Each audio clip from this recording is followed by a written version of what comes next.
नमस्कार, my name is DK और ये हमारी वीडियो का प्राचीन भारत का अंतिम पार्ट है। इससे पहले लगभग हम 15 पार्ट कंप्लीट कर चुके हैं, शायद 16 पार्ट कंप्लीट हो चुके हैं और ये अगली वीडियो है क्योंकि हमारी ऑफलाइन क्लास में ये सेक्शन पूरा हो चुका है और हमारे पास ज़्यादा समय रहता नहीं है वीडियो बनाने का, इसलिए इसके 2 पार्ट और बचे हुए हैं और ये बाद में आएंगे जब कभी मैं मध्यकालीन भारत ऑफलाइन क्लास में पढ़ाऊँगा। सोमवार को जो हमारी क्लास आएगी वो ज्योग्राफी की क्लास होगी। तो अब हम जो है ना गुप्तों को आज खत्म कर लेंगे, गुप्त काल की क्लास खत्म हो जाएगी। बस 1-2 क्लास गुप्तोत्तर काल और संगम काल की रहती हैं, तो मुझे बीच में मौका मिला तो मैं डाल दूंगा। चलिए शुरू करते हैं गुप्त की। देखिए गुप्त काल की जब हम बात करते हैं ना तो गुप्त ना कुषाणों के सामंत रहे थे, इतिहास ये कहता है। और सामंत एक नया शब्द आया, सामंत। जैसे ये एक क्षेत्र है, ये किसी राजा के अधीन है और आपको पता है केंद्रीय स्तर पर मौर्य काल के बाद कोई ही शक्ति ऐसी थी जिन्होंने शासन किया है। इसके बाद कुषाण शक आए लेकिन इतना बड़ा उनका साम्राज्य नहीं था, तो उन्होंने क्या किया, अब राजा को सेना रखने के लिए कर की जरूरत होती है, उनके पास उतनी सेना नहीं है या लोग इतने पावरफुल राजा नहीं है कि लोग उनको नॉर्मली टैक्स दे दें। तो वे क्या करेंगे, वे आसपास के एरिया में भूमि को कुछ लोगों को कर के बदले देना शुरू कर देंगे और कह देंगे कि कुछ निश्चित पैसा हमें दे दो, इसके बाद इस भूमि के आप मालिक हैं। तो जिस भूमि के ये लोग मालिक बनेंगे इन्हीं को बोलेंगे सामंत। अब क्योंकि इस भूमि में राजा जाके देख नहीं रहा है, राजा जाके कंट्रोल नहीं कर रहा है, राजा का कंट्रोल नहीं है, उस एरिया के राजा में ही सामंत हैं। इस विचार को ही सामंतवाद कहते हैं। और ये जो सामंत हैं, क्योंकि अब ये पैसे वाले लोग हैं और ये सेना रखनी शुरू कर देंगे, स्थानीय स्तर पर राजा का कॉन्सेप्ट आपको देखने को मिलेगा। और ये कहा जाता है कि कुषाणों के सामंत ही गुप्त थे। फिर अब यहाँ पे क्या करेंगे हम ना, जो इम्पोर्टेंट है वही पढ़ेंगे क्योंकि इस हिस्ट्री के पार्ट से बहुत कम चीज़ें ही एग्जाम में पूछी जाती हैं, हमें वही पढ़नी होती हैं। और इसके जो संस्थापक हैं वे श्री गुप्त हैं और श्री गुप्त गद्दी पर बैठते हैं 340 से 280 ईस्वी में। फिर इनके जो पुत्र होते हैं वे हैं, उनका नाम है घटोत्कच और वे इनके उत्तराधिकारी हैं। 280 से 320 ईस्वी में ये गद्दी पर बैठते हैं। फिर आगे चलने के बाद इस वंश के जो सबसे प्रतापी या सबसे महान राजा, हम कह सकें प्रथम महान राजा, वे कौन है, तो चंद्रगुप्त प्रथम है। अब देखो यहाँ पे चंद्रगुप्त प्रथम क्यों लगाया गया है, चंद्रगुप्त प्रथम इसलिए लगाया गया है क्योंकि इससे पहले चंद्रगुप्त मौर्य हो चुके हैं। मौर्य साम्राज्य के संस्थापक चंद्रगुप्त मौर्य थे। और हिस्ट्री में इस तरह की परंपरा होती है कि जब कभी भी कोई नाम दोबारा से रिपीट हो तो उसके सामने प्रथम या द्वितीय लगाकर हम उसके बारे में बताते हैं। चंद्रगुप्त मौर्य क्योंकि पहले रिपीट हो चुके हैं, इसलिए गुप्त वंश के ये प्रथम प्रतापी राजा या प्रथम सम्राट चंद्रगुप्त प्रथम इनके सामने लगाया जाता है। और यही चंद्रगुप्त प्रथम लिच्छवी राजकुमारी कुमार देवी से विवाह करते हैं और विवाह करने के बाद यही व्यक्ति हैं जो अपने नाम के आगे महाराजा धीराज की उपाधि धारण करते हैं। और ये प्रश्न आता है कि महाराजा धीराज की उपाधि धारण करने वाले गुप्त सम्राट कौन है, तो वे चंद्रगुप्त प्रथम है। फिर यही व्यक्ति 319 से 320 ईस्वी में जब घटोत्कच गद्दी से उतर रहे हैं और ये गद्दी पर 320 में बैठ रहे हैं, इसी दौरान ये गुप्त संवत की शुरुआत करते हैं। तो गुप्त संवत की शुरुआत होती है 319 से 320 ईस्वी। फिर इसके बाद जब हम बात करते हैं गद्दी पर बैठेंगे समुद्रगुप्त, 15 सालों के शासन के बाद गद्दी पर समुद्रगुप्त बैठ रहे हैं। और समुद्रगुप्त प्रथम प्रतापी राजा हैं। क्यों, इसलिए प्रतापी राजा हैं क्योंकि ये आर्यवर्त के 9 राजाओं को हराएंगे और 12 दक्षिण भारत के राजाओं को हराएंगे।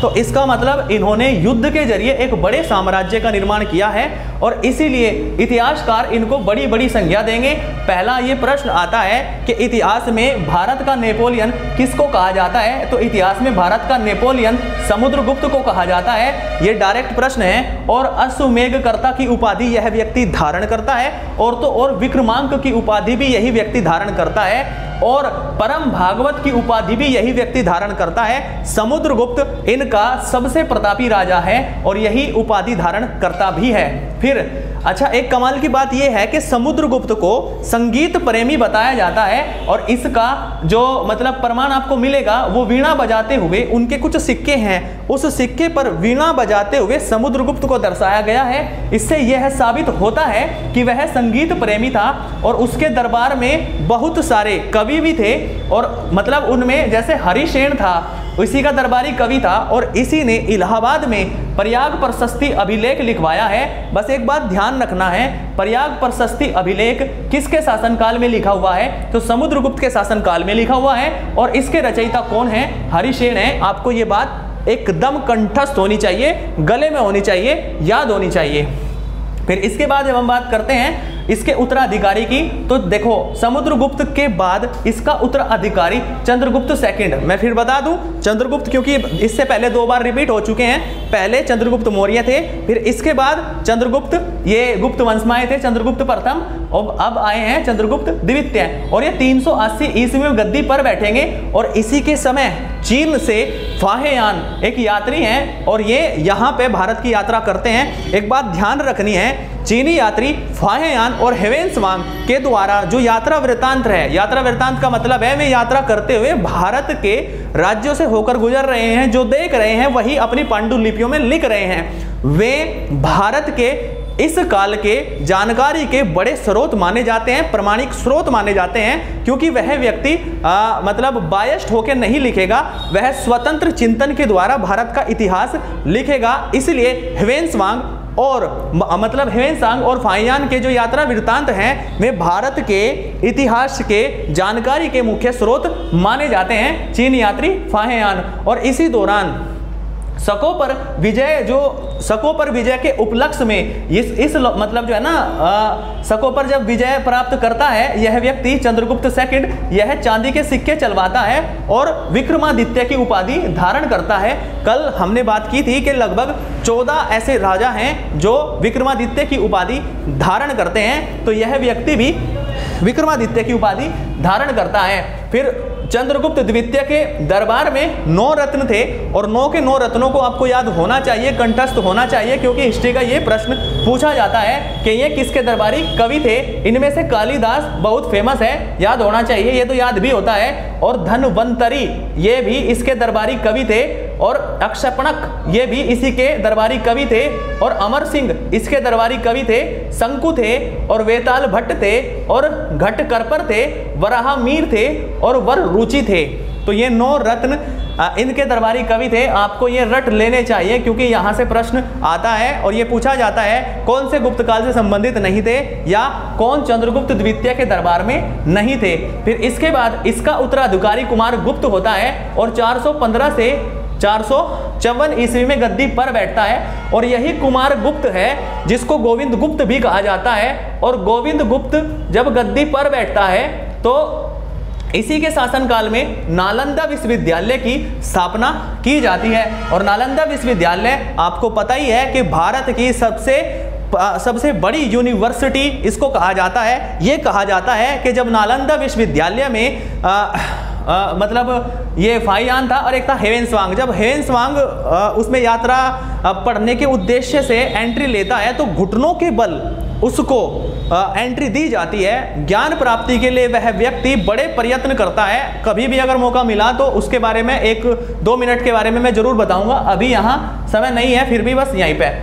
मतलब जो इंपॉर्टेंट चीजें हैं उसी पे चर्चा करते हैं। फिर देखो नालंदा विश्वविद्यालय की जब हम स्थापना करते हैं ना, स्थापना के बाद जैसे स्थापना हो गई कि नालंदा विश्वविद्यालय की स्थापना गुप्त काल में हुई है और गोविंद गुप्त ने इसकी स्थापना की है। इसका उत्तराधिकारी है यह है स्कंदगुप्त, और 455 से 467 ईस्वी में यह गद्दी पर बैठा है। और यही व्यक्ति है जो सुदर्शन झील का पुनरुद्धार करवाएगा। सुदर्शन झील का निर्माण करवाने वाले मौर्य साम्राज्य हैं और इसका जो पुनरुद्धार करवा रहा है वह सुदर्शन मतलब जो है इसका पुनरुद्धार गुप्त भी करवा रहे हैं। और गुप्त वंश का जो अंतिम शासक है वह विष्णुगुप्त है। देखो हमें इतना ही पढ़ना है, इससे ज़्यादा ना तो पढ़ने का समय होता है। और देखो मैं ज्ञानी बनाने की मेरी क्लास नहीं होती है, मेरा बहुत ही टारगेट होता है, बहुत सीमित टारगेट होता है एग्जाम ओरिएंटेड पढ़ना, एग्जाम ओरिएंटेड। मैं इससे ज़्यादा ना तो पढ़ता ना ही पढ़ने की सलाह देता।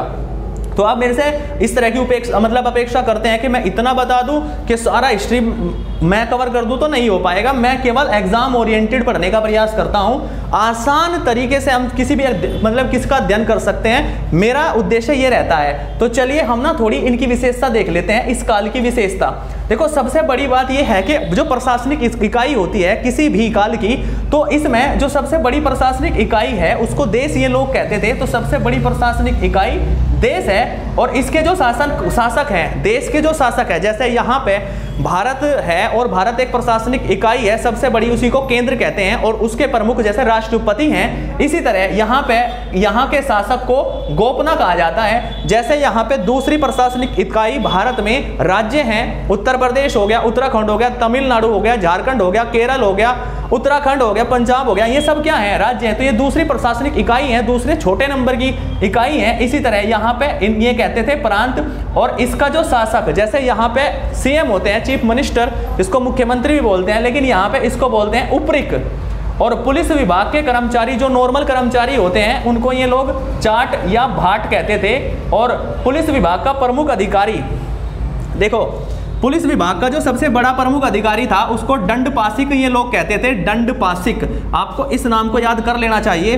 इसके बाद सबसे जो छोटी इकाई है वह ग्राम थी, और ग्राम का संचालन ग्राम सभा के द्वारा किया जाता था। ये जो महत्वपूर्ण विशेषताएं हैं, आपको लग रहा होगा यहाँ से क्वेश्चन नहीं आते हैं, मैं सच बताऊं तो क्वेश्चन यहीं से आते हैं। आप चाहे तो PYQ उठा के देख सकते हैं किसी भी एग्जाम के, जिसमें हिस्ट्री अच्छे से पूछी जाती है। फिर हम इनकी आर्थिक स्थिति की बात करते हैं कि इनकी आर्थिक उपयोगिता कैसी है। ये लोग क्षेत्र को कृषि योग्य भूमि कहते थे, जिस पर कृषि होती थी उस भूमि को क्षेत्र कहा जाता था। और जो भूमि वास के योग्य होती थी, जिस पर बसने का कार्य ये लोग करते थे, उसको वास्तु कहते थे। और जो भूमि जिस पर खेती नहीं होती थी उसको बंजर भूमि कहा जाता था। मतलब बंजर भूमि को क्या कहते थे ये लोग, सिल कहते थे। और जंगली भूमि को ये लोग अपरहत कहते थे। बस आपको ये ध्यान रखना है कि इस एक पॉइंट से सवाल आ सकता है कि किस भूमि को क्या कहा जाता था। सिंचाई के लिए इनके पास संसाधन मौजूद थे, और रहट और घंटी यंत्र इनके पास मौजूद थे, जिसकी सहायता से ये सिंचाई करते थे। और गुप्तों के पास जो सबसे महत्वपूर्ण शहर है उसका नाम उज्जैन है। यह सबसे महत्वपूर्ण नगर है इनका, और इन लोगों ने सबसे ज्यादा सोने के सिक्के जारी किए हैं। तो अगर हिस्ट्री में ये प्रश्न आए सर्वाधिक सोने के सिक्के जारी करने वाले कौन हैं, तो वे गुप्त हैं। और इनके शासन काल में मंदिरों की प्रधानता आपको देखने को मिलेगी। बहुत सारे बड़े बड़े मंदिरों का निर्माण गुप्त काल में हुआ है। जैसे विष्णु मंदिर की जब हम बात करते हैं तो यह तिगवा में है, मध्य प्रदेश में आज भी मौजूद है। शिव मंदिर की बात करते हैं भूरबा में है, और यह भी मध्य प्रदेश में है।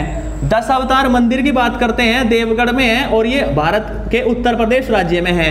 शिव मंदिर की बात करते हैं तो खो में है, यह है मध्य प्रदेश MP में है। लक्ष्मण मंदिर की जब हम बात करते हैं तो यह UP में है।